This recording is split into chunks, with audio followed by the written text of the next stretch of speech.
할렐루야.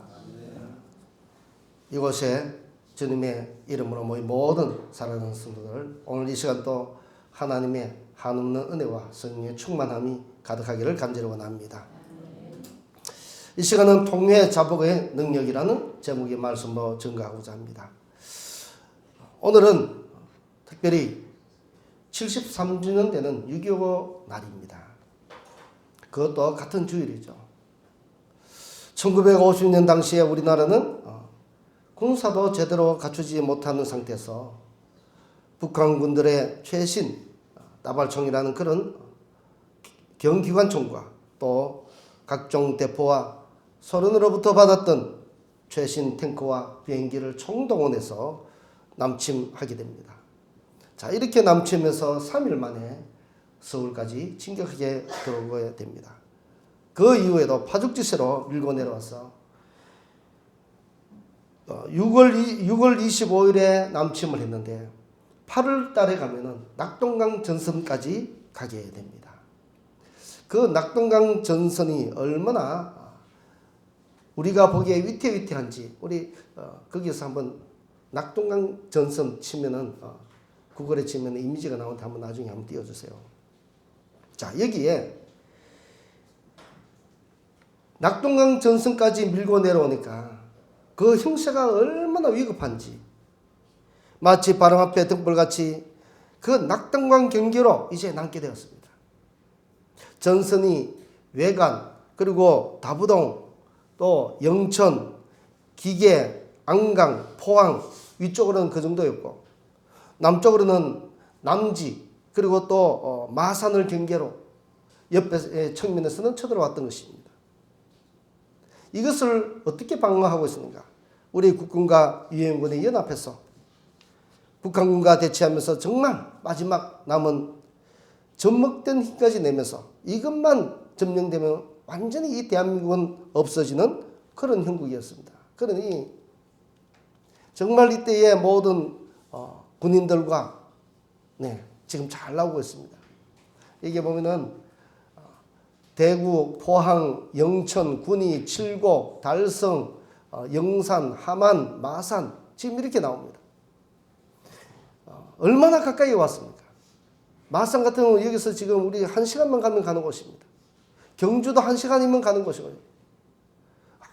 얼마나 지금 쳐들어 내려와서 우리 주위를 조금만 잘못하면 이제 점령을 하게 되면 완전히 망하게 되는 그런 형국이었습니다. 이것이 지금 그 밑에 보면 1950년 9월 초로 되어 있습니다. 자, 이렇게 힘겹게 연합군과 우리 국군들이 젖먹던 힘까지 내면서 버티고 있었습니다. 북한군은 어떤 계획을 잡고 있었냐면은 대구와 영천 일대에서 소위 말하자면 포위와 섬멸을 통해서 최종 목표는 부산까지 점령한다. 이러한 목표를 세우고 전력을 다해서 실제로 이곳에 지금 이 달에 김일성까지 내려와서 재촉을 했다고 기록하고 있습니다. 이후에 북한군들은 쉴 새 없이 계속 공세를 했지만 그런데 요지부동으로 국군과 유엔군은 끝까지 저 방어선을 지켜내고 있습니다. 그러던 차에 인천 상륙작전이 성공되고 그 후로부터 계속 북진이 이어나갈 수 있는 발판이 마련되게 되었습니다. 따라서 지금까지 군사적인 측면에서 보면 메가더 장군의 그런 인천 상륙작전의 성공으로 인해서 위기에 빠진 우리나라가 일거에 변형되어서 위기에서 건져냈다고 이야기하는 것이 어찌 보면 군사적 측면에서는 맞는 말입니다. 하지만 한국 기독일보에 보면 이런 기사를 보았습니다. 정말 저도 이 기사를 보고 깜짝 놀랐습니다.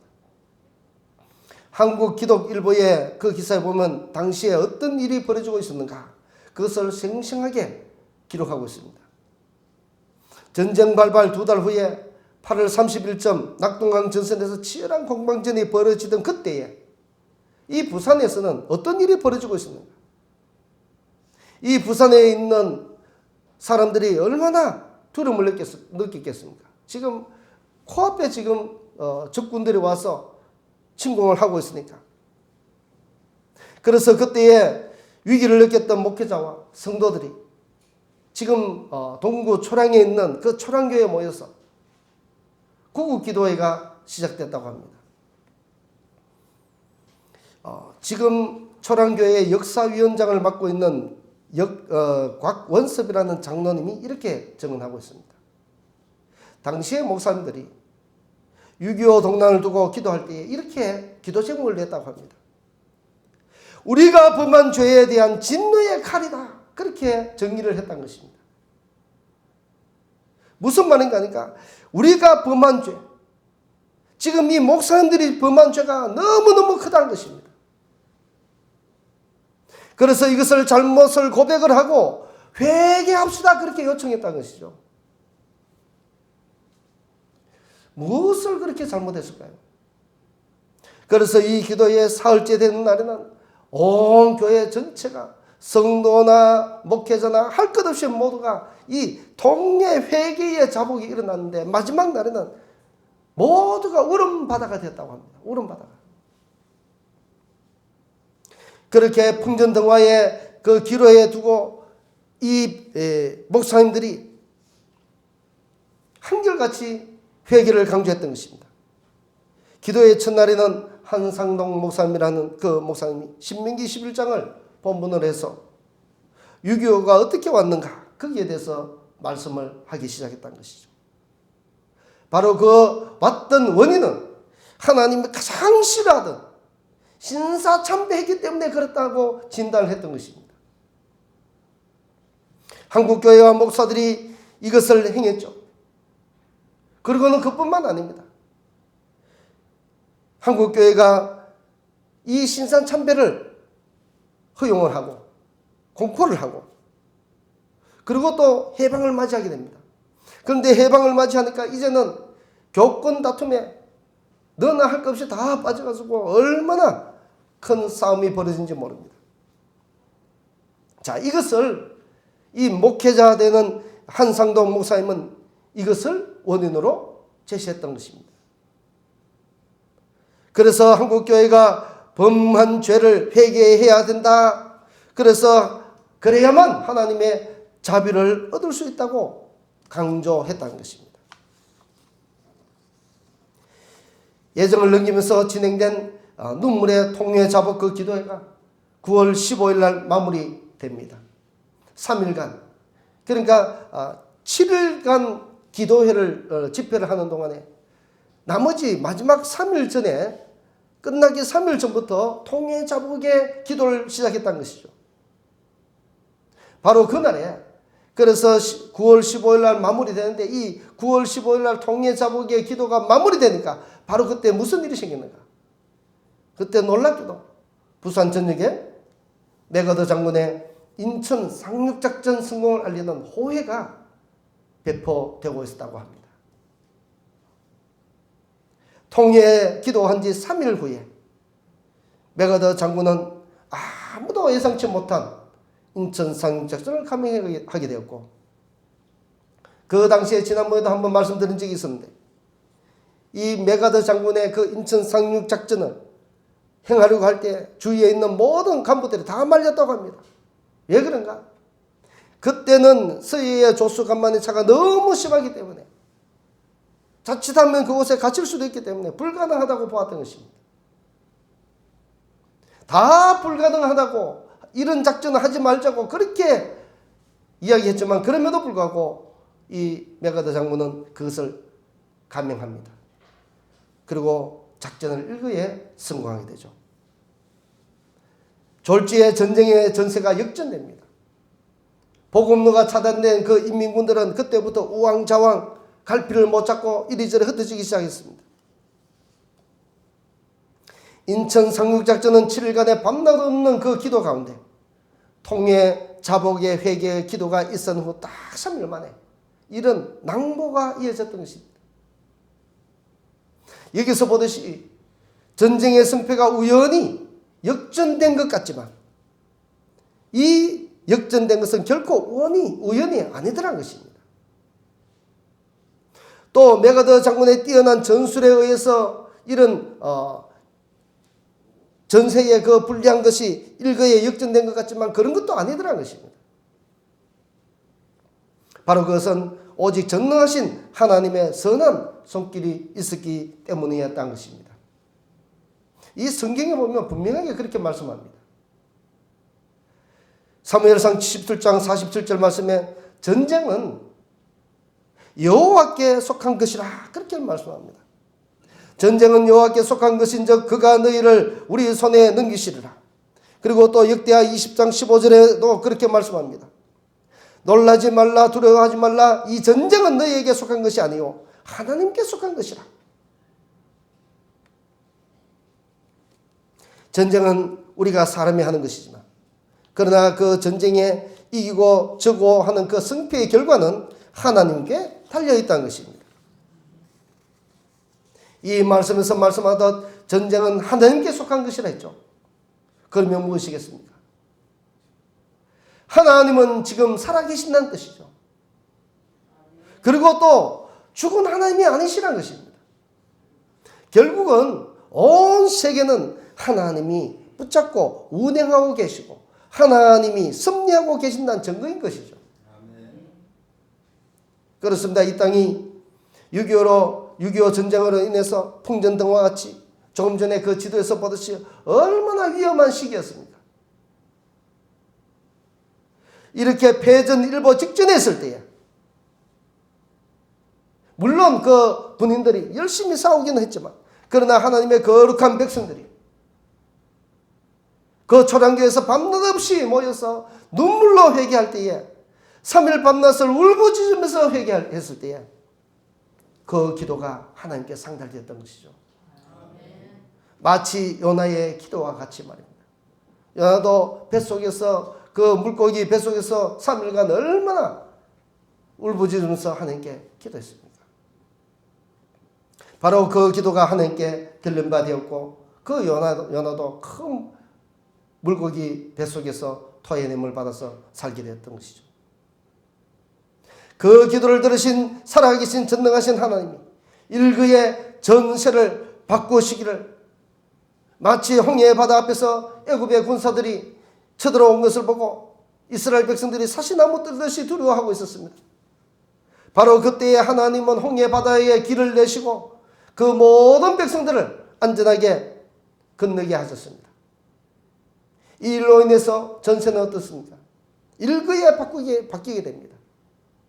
이스라엘 백성들은 모두가 안전하게 건넜고 어린아이부터 노약자에 이르기까지. 그러나 반면에 애굽의 군사들은 그 뒤를 따라갔던 모든 군사들은 물속에 수장되어 버리고 말았습니다. 그리고 이것을 본 모든 이스라엘 백성들은 하나님을 얼마나 찬양을 했습니까? 자, 여기에 보시면 하나님이 하시니까 이런 기적과 역사가 일어나더라는 것입니다. 바로 그와 같이 6.25 전쟁도 역시도 이렇게 보면 성령의 은혜로 우리가 바라보게 되면 이것이 눈에 보입니다. 세상적인 눈으로 보면 이것이 전혀 안 보이죠.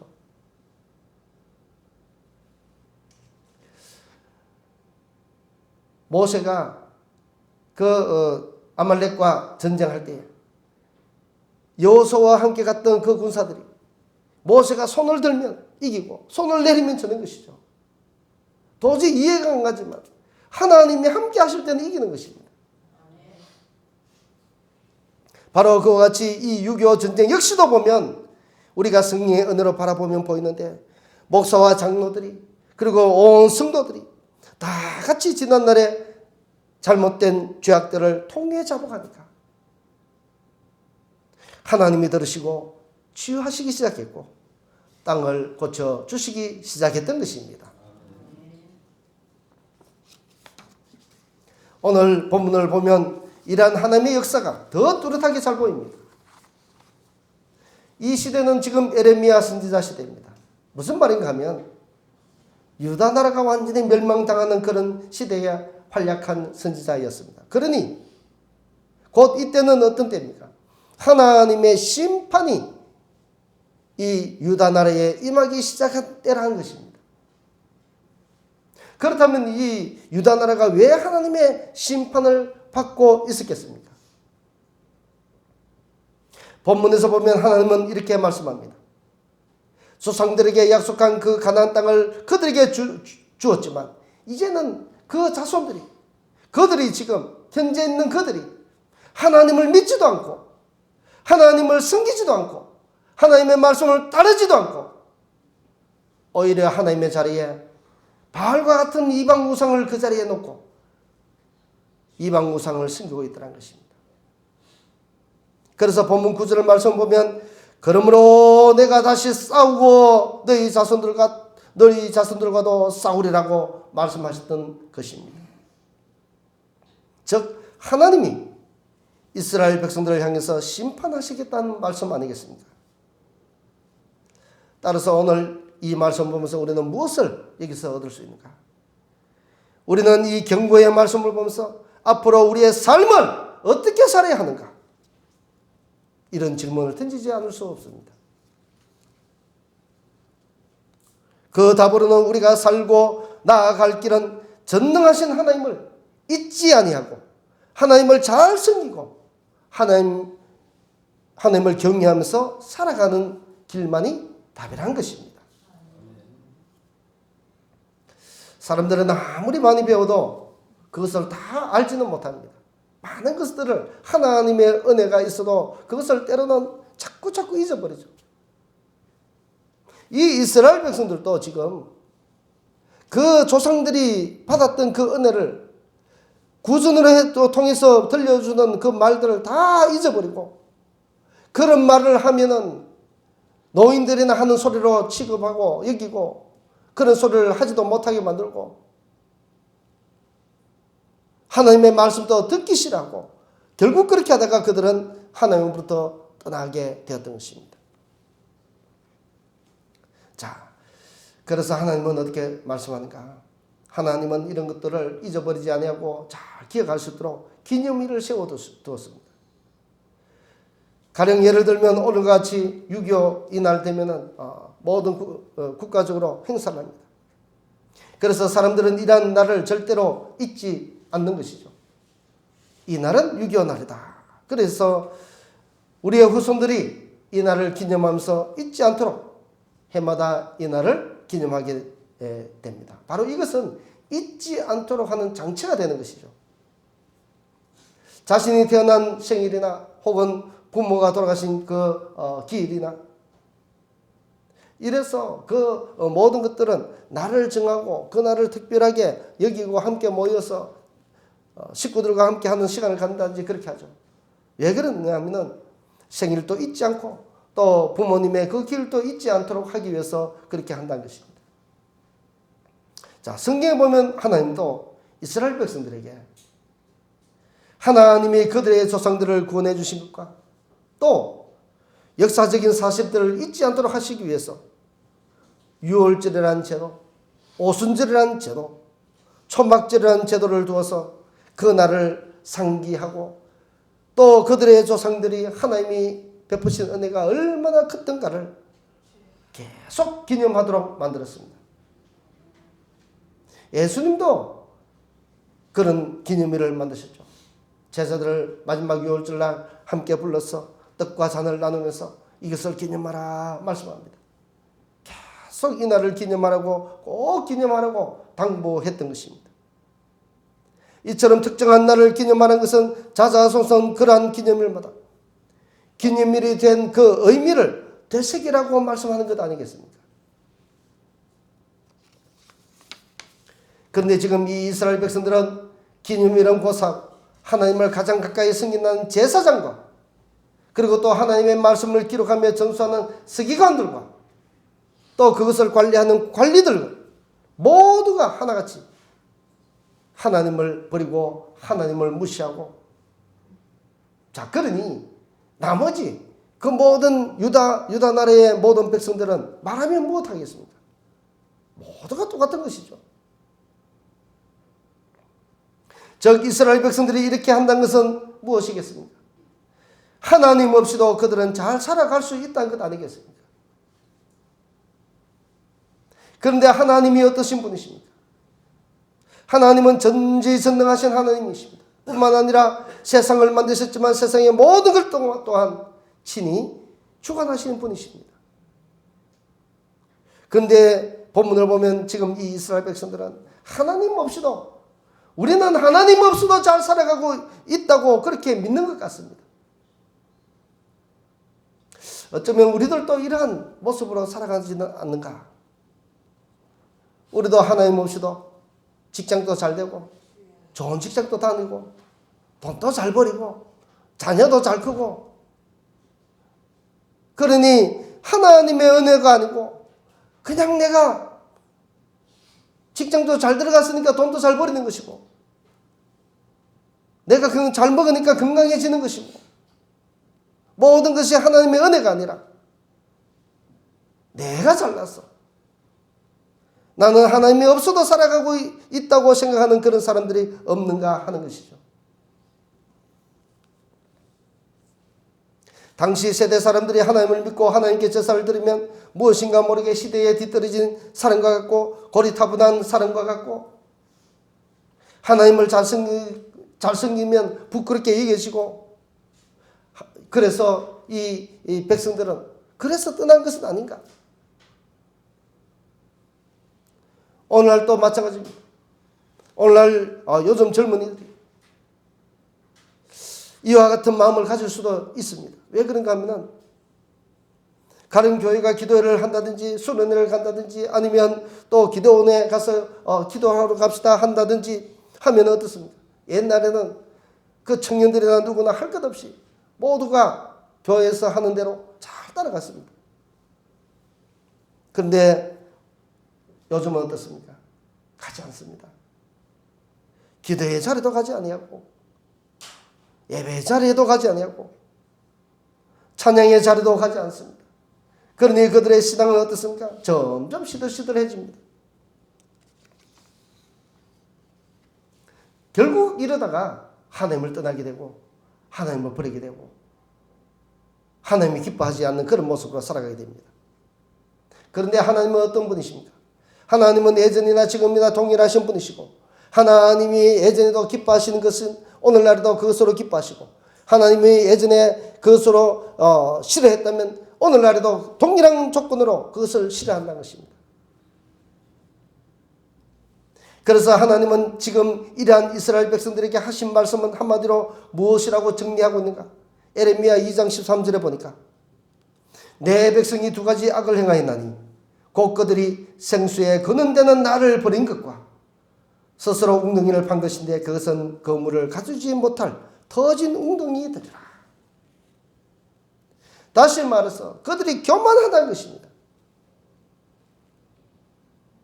그들의 생수되는 그는 하나님을 버리고 스스로 자기가 무엇을 잘할 수 있을 줄 알고 웅덩이를 팠는데 그 웅덩이에는 아무리 파도 물이 나오지 않는 웅덩이라는 것입니다.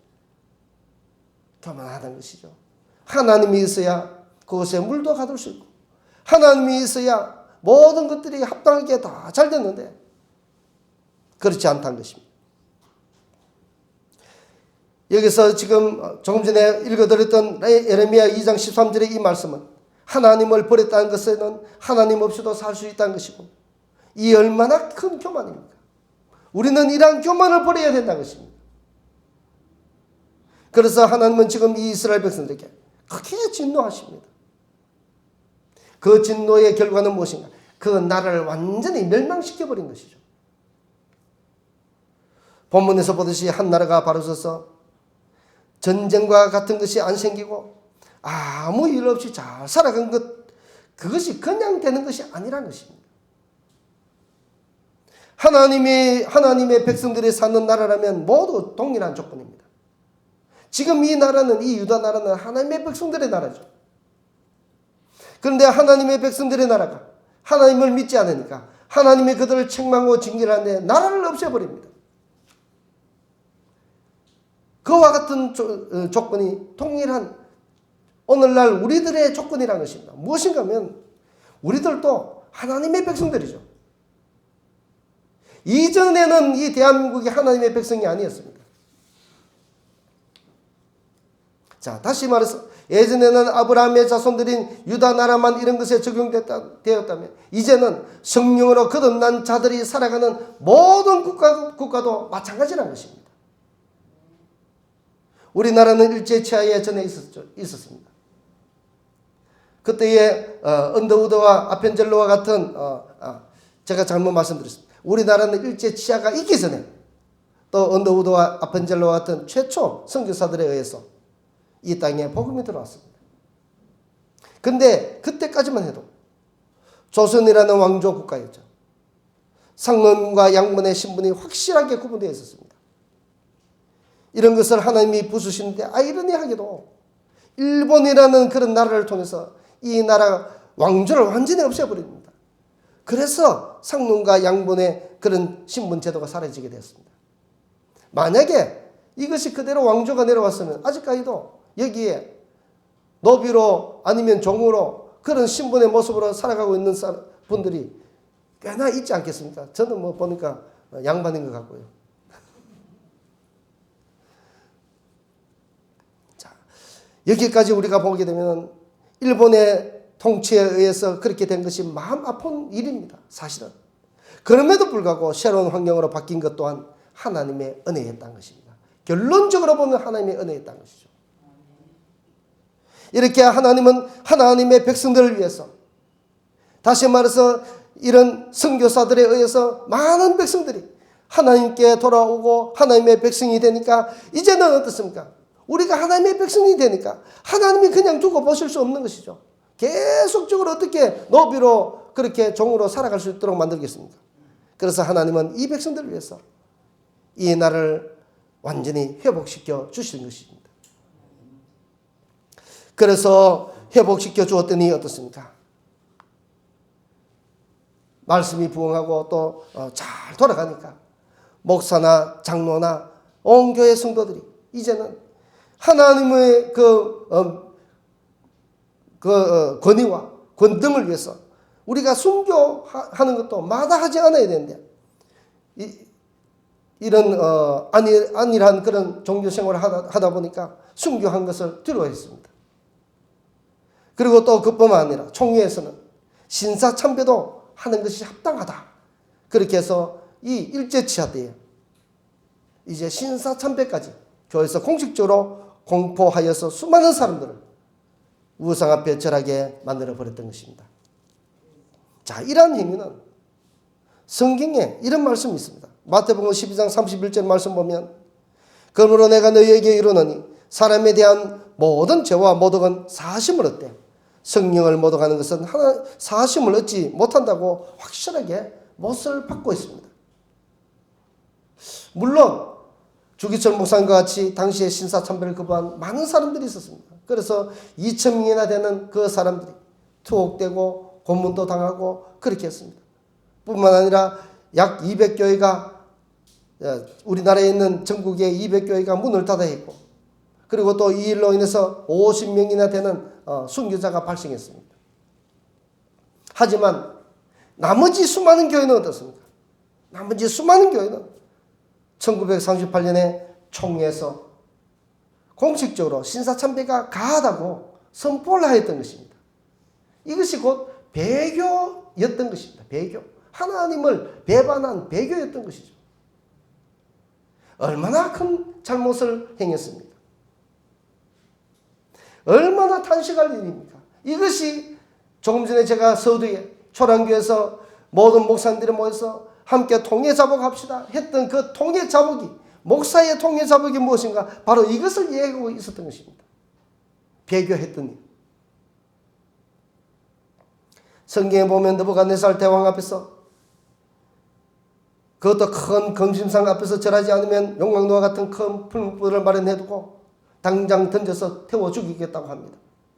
그러나 수많은 사람들이 그 앞에 다 절했지만 사드락과 메삭과 아벳느고는 그 협박 상황 속에서도 죽으면 죽으리다 하고 굳게 하나님을 버리지 않고 그들은 신앙을 지켰고 오히려 자신의 목숨을 버리고자 했던 이들이 하나님이 얼마나 기뻐했습니까? 그런데 지금 이 나라는 총회에서 신사참배도 좋다고 공식적으로 공표했으니까 얼마나 하나님이 가슴 아팠고 얼마나 분노했겠습니까? 그렇습니다. 한국 땅에 복음을 주셨고 복음으로 부흥된 교회를 보시고 하나님이 기뻐하시고 그래서 하나님이 신분 타파가 되도록 왕조의 고리를 완전히 끊어주셨습니다. 그런데 이제 살만해지니까 사탄의 협박에 굴복해서 총회가 앞장서서 우상 앞에 드리는, 그래서 모든 성도가 그 앞에 머리 숙이게 만들어버렸으니 오늘 이 본문의 상황을 맞이한 이 유다나라 상황이나 우리나라 상황이나 무엇이 다를 바 있겠냐 것입니다. 이 일로 인해서 하나님은 유다나라를 떠나셨고 유다나라가 바벨론 나라의 왕을 완전히 망하게 만들어버렸습니다. 그 백성들은 어떻습니까? 바벨론 나라의 포로로 이리저리 다 팔려갔습니다. 이 한국 땅에도 총회가 앞장서서 하나님을 배신하는 행위를 하니까 하나님이 어찌 그냥 두고 보실 수 있었겠습니까? 그 죄가 결코 가벼운 죄가 아니죠.